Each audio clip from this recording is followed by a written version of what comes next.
UAE सरकारले वर्करहरूको हकमा गरेको यो नियम चाहिँ मलाई एकदम मन परेको छ है।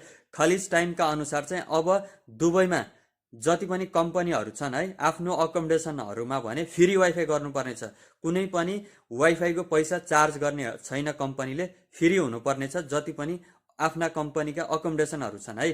अनि अकोमोडेसनहरूमा चाहिँ क्लिनिङ सरसफाइ हुनुपर्नेछ है, एउटा राम्रो क्लिनिङ हुनुपर्नेछ है, सरसफाइ हुनुपर्नेछ, सेफ्टी हुनुपर्नेछ, सुरक्षा हुनुपर्नेछ है।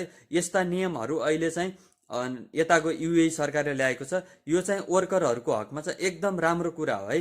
धेरैको अकोमोडेसनहरूमा जाने हो भने चाहिँ सेफ्टीको सुविधा हुँदैन, तर अहिलेको यो नियममा भनेको छ कि अब सबै अकोमोडेसनहरूमा चाहिँ सेफ्टीको सुविधा हुनु पर्यो, फ्री वाइफाई हुनु पर्यो है, सरसफाइ क्लिनिङ हुनु पर्यो भनेर भनेको छ। यो चाहिँ एकदम राम्रो कुरा हो, युएई सरकारले गरेको एउटा राम्रो निर्णय हो वर्करहरूको हकमा चाहिँ।